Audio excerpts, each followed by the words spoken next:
भारतवर्ष का एक महत्वपूर्ण राज्य है ओडिशा। प्राचीन काल में ये कलिंग के नाम से विख्यात था। सूर्य की पहली किरण इसी प्रदेश के एक कोण पर पड़ती है। इसी स्थान पर कभी संसार का सबसे भव्य और विशाल सूर्य मंदिर बनवाया गया था। तुम कलिंग की पहचानो, हे कोणार्क, इतिहास का स्वाभिमान हो, हे कोणार्क। क्रांति के मुख्य द्वार तुम जगते, कला शासन के दिव्य जनित पत्थर में, विश्व गुरु भारत के गौरव, आज दया के पात्र हो क्यों। कोणार्क कोणार्क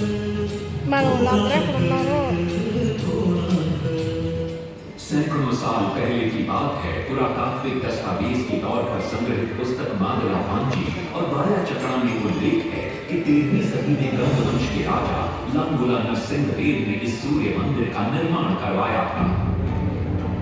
नरसिंहदेव युद्ध में बड़े प्रवीण और शक्तिशाली थे और मात्र 18 साल की उम्र में वे अपने पिता राजा अनंग भीमदेव की विशाल सेना के प्रधान सेनापति नियुक्त कर दिए गए थे।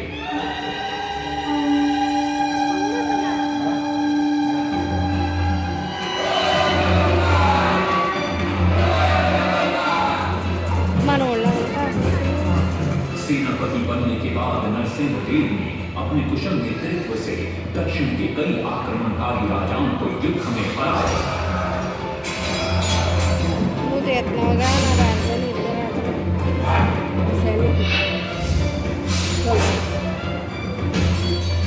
और उनके राजकोष पर कब्जा कर लिया।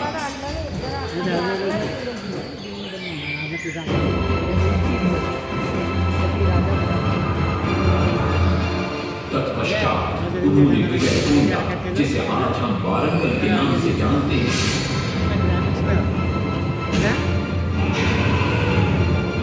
कि काकतीय वंश के राजा गणपति को परास्त किया।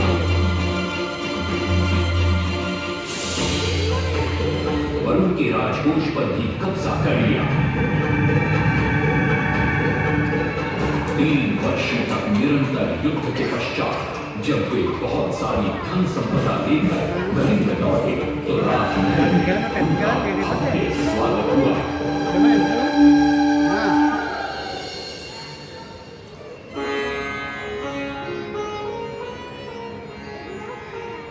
राजमाता कस्तूरी देवी पुत्र नरसिंहदेव की वीरता से बहुत प्रसन्न हुई और पुत्र के सामने अपने मन की इच्छा प्रकट की। कहा, तुम्हारे पिता ने शंकर क्षेत्र पुरी में भगवान जगन्नाथ का भव्य मंदिर बनवाया है। मैं चाहती हूँ कि तुम पद्म क्षेत्र कोणार्क में उससे भी भव्य और विशाल सूर्य मंदिर बनवाओ। किंतु नरसिंहदेव माता से प्रतिप्रश्न करते हैं, सूर्य मंदिर ही क्यों, और वो भी कोणार्क में? तब राजमाता कस्तूरी देवी बतलाती है, द्वापर युग में भगवान श्री कृष्ण के पुत्र सांब बड़े ही सुंदर और सुकुमार थे। वो नारद मुनि को चिढ़ाया करते थे। एक दिन नारद मुनि ने सांब को सबक सिखाने की योजना बनाई और उन्होंने सांब की सुंदरता की प्रशंसा कर उन्हें गोपियों के साथ जल क्रीड़ा करने को उकसाया। वहीं दूसरी तरफ भगवान श्री कृष्ण को जाकर कह दिया कि सांब अपनी मां समान गोपियों के साथ जल क्रीड़ा कर रहा है। श्री कृष्ण इस बात से बहुत क्रोधित हो जाते हैं और वे सांब को श्राप दे देते हैं, जिस सुंदरता का तुम्हें अभिमान है वो तत्क्षण नष्ट हो जाए। सांब को कोढ़ हो जाता जब सांब राजमहल लौटते हैं और मां जांब देवी को ये पता चलता है कि पिता श्री कृष्ण के श्राप की वजह से सांब की ये अवस्था हुई, तो सारी रानियां क्रोधित हो जाती। नारद जी को बुलाया जाता है। वे रोग मुक्ति का उपाय बतलाते हैं। वे कहते हैं, सूर्य की पहली किरण उग्र देश के एक कोण पर पड़ती है जिसका नाम कोणार्क है। शाम को वहीं जाकर सूर्य की आराधना करनी होगी।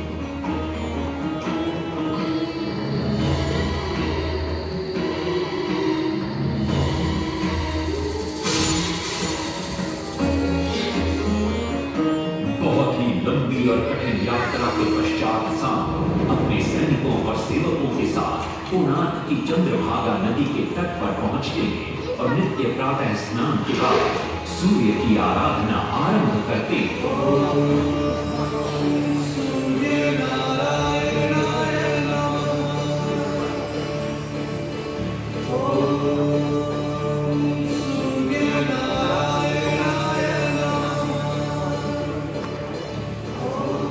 अन्न जल त्याग कर 12 साल की कठिन तपस्या के बाद सूर्य देव प्रसन्न होकर प्रकट होते हैं और शाम को रोग मुक्त होने का वरदान देते हैं। पुत्र, आज रात्रि के चतुर्थ प्रहर में स्नान करते समय नदी के तल में तुम्हें एक वस्तु मिलेगी, वो मेरा ही प्रतिरूप होगी। उसका स्पर्श पाते ही तुम इस कोढ़ रोग से मुक्त हो जाओगे। स्नान के पश्चात सांब जब नदी से बाहर आते हैं तो वो रोग मुक्त हो चुके होते हैं। उनके हाथ में एक छोटा सा पत्थर है। उनके सुंदर और सुकुमार शरीर को देखकर सारे अनुचर और सिपाही प्रसन्न होते हैं। सांब उस पत्थर को वहीं स्थापित कर एक छोटा सा मंदिर बनवाते हैं। लेकिन जब उन्हें ज्ञात होता है कि सूर्य पूजा का विधि विधान यहाँ किसी को पता नहीं है तो वे चिंतित हो जाते हैं। वे ध्यान में बैठते हैं। सूर्य देव पुनः प्रकट होते हैं और शाम के पूछने पर बतलाते हैं कि दूर पश्चिम में साक्य देश के मागा ब्राह्मण पूजा की विधि विधान जानते हैं। शाम साक्य देश की ओर निकल पड़ते हैं जो आज का ईरान है।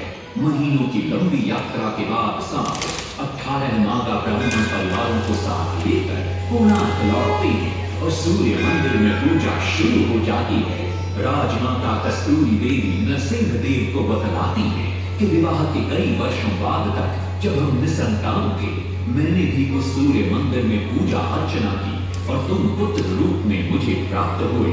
माता की बात सुनकर नरसिंह देव मां को कोणार्क में संसार का सबसे भव्य और विशाल मंदिर बनाने का वचन देते।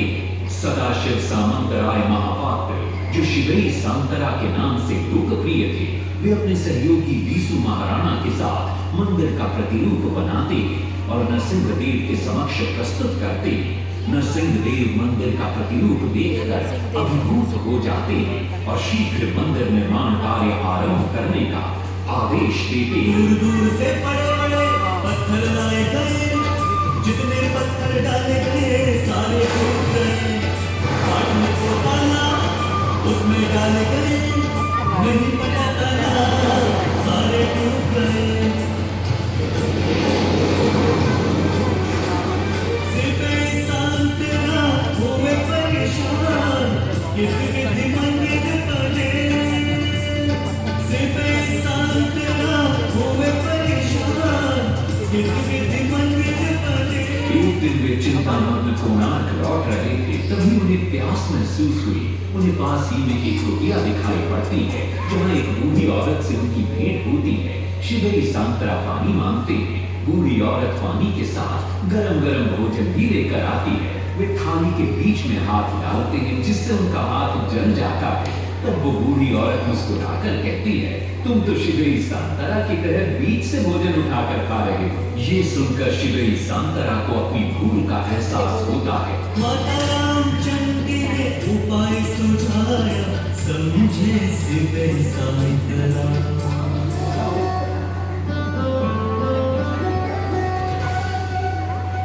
तत्पश्चात वो किनारे से पत्थर डलवाना शुरू करते हैं और मंदिर निर्माण का कार्य तेजी से आगे बढ़ने लगता है। 12 शिल्पियों ने 12 वर्ष में मंदिर बनाया। थोड़े सालों में सजावट नृत्य में समय का चक्र बताया।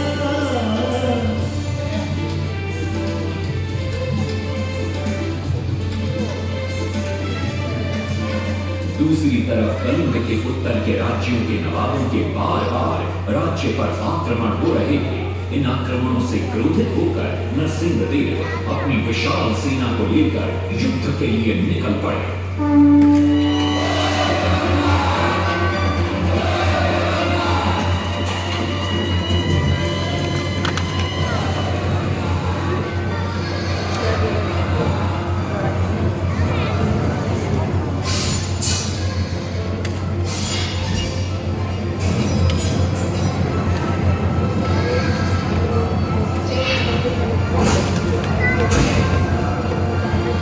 शक्तिशाली गौड़बंग के नवाबों को भी युद्ध में परास्त कर दिया और उनसे प्राप्त सारा धन अपने कब्जे में लेकर सूर्य मंदिर के निर्माण कार्य में लगा दिया।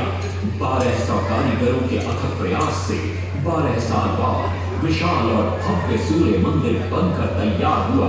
उस समय के लोगों में वास्तुशास्त्र, ज्योतिष शास्त्र और खगोल शास्त्र का जो ज्ञान था, उसे देखकर आज के बड़े बड़े वैज्ञानिक भी आश्चर्यचकित रह जाते हैं।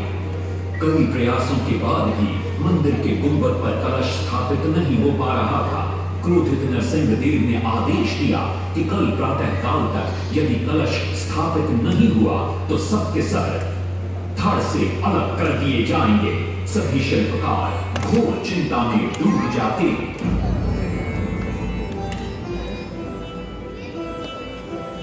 दूसरी तरफ मुख्य शिल्पकार बीसू महाराणा का 12 साल का बेटा धर्मपद सूर्य मंदिर के प्रतिरूप पर कलश बिठाकर प्रसन्न होता है और मां के सामने अपने पिता से मिलने की इच्छा व्यक्त करता है। मां अपने बागीचे के पेड़ पोटली में बांध कर देती है और कहती है, अपने कुत्ते बलिया को साथ लेकर कोणार्क जा। बलिया अपने मालिक को पहचान लेता है और बीसू महाराणा से लिपट जाता है। धर्मपद अपने पिता को प्रणाम करता है और अपना परिचय देता है। सबको चिंता में देखकर वो अपने पिता से इसका कारण पूछता है। कारण जानकर धर्मपद कहता है, अगर आप आज्ञा दें तो मैं मंदिर के गुंबद पर कलश स्थापित कर सकता हूं। शिवे सांतरा धर्मपद को अनुमति दे देती है। धर्मपद गुंबद पर चढ़ जाता है और कुछ ही समय के प्रयत्न के पश्चात वो कलश को स्थापित करने में सफल हो जाता है। गुंबद पर कलश स्थापित होते ही नीचे गर्भगृह में चारों दिशाओं में लगे चुंबकों के आकर्षण से सूर्य महाप्रभु की मूर्ति शून्य में स्थापित हो जाती है। सब धर्मपद को कंधे पर बिठाकर खुशी से नृत्य करने लगते हैं। तभी कुछ कारीगर इसका विरोध करते हुए कहते हैं, अगर सुबह राजा को ये पता लग गया कि इस बच्चे ने कलश को स्थापित किया है तो किसी का बचना संभव नहीं है, इसलिए धर्मपद को मरना होगा। इस बात से शिवे सांतरा बड़े क्रोधित हो जाते हैं। भीषण वाद विवाद छिड़ जाता है। ये सब देखकर धर्मपद गहरी चिंता में पड़ जाता है और वो सोचता है कि यदि मेरे जीवित रहने से इन सब का सर काट दिया जाएगा तो इससे अच्छा है कि मैं आत्म बलिदान कर दूं ताकि सबके प्राण बच जाएं। और उसी पल धर्मपद नवनिर्मित सूर्य मंदिर के शिखर पर चढ़ जाता है।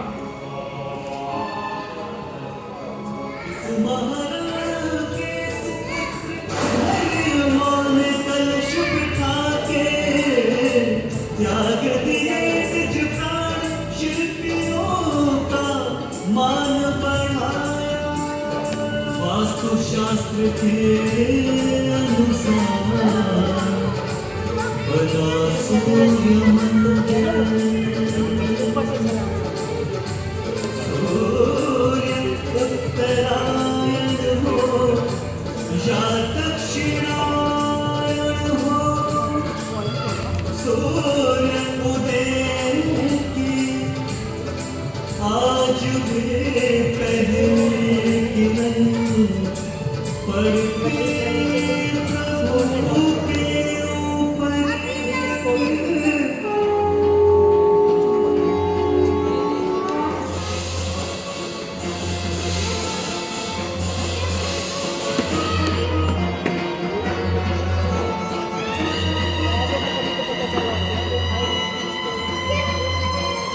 तभी वहां नरसिंह देव भी आ पहुंचते हैं।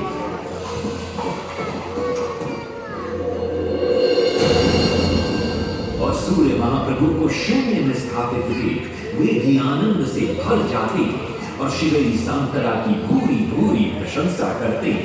वो ये भी घोषणा करते कि माघ शुक्ल पक्ष की सप्तमी को मंदिर की प्राण प्रतिष्ठा की जाए।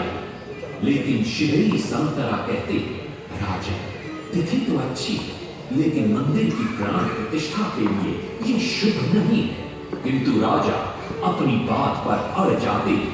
शिवई सांतरा को दुख होता और कोई वाद विवाद किए बिना वे हमेशा के लिए वहां से चले जाते।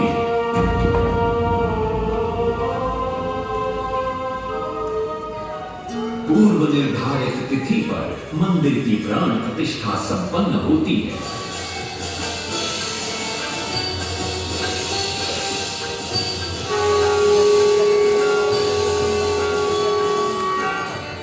लेकिन कुछ दिनों बाद अमंगल होना शुरू हो जाता है। सबसे पहले विराट सिंह की मूर्ति नीचे आ गिरती है। तत्पश्चात मंदिर की शिलाओं का गिरना भी शुरू हो जाता है। नरसिंहदेव को अब समझ में आता है कि शिवई सांतरा का कहना सही था, लेकिन देर हो चुकी थी। बहुत साल बाद मंदिर के आसपास जंगल उगाए और ये मंदिर घने जंगलों के बीच छुप गया। जब अंग्रेजों ने जंगल के बीच इस मंदिर को देखा तो उन्होंने इसका पुनरुद्धार किया। आज आप उसी विशाल मंदिर के भग्नावशेष देख रहे हैं। ये है इस प्रसिद्ध मंदिर की कथा। अब इस कथा में कितनी सत्यता और कितनी कल्पना, ये तो किसी को नहीं मालूम, लेकिन वो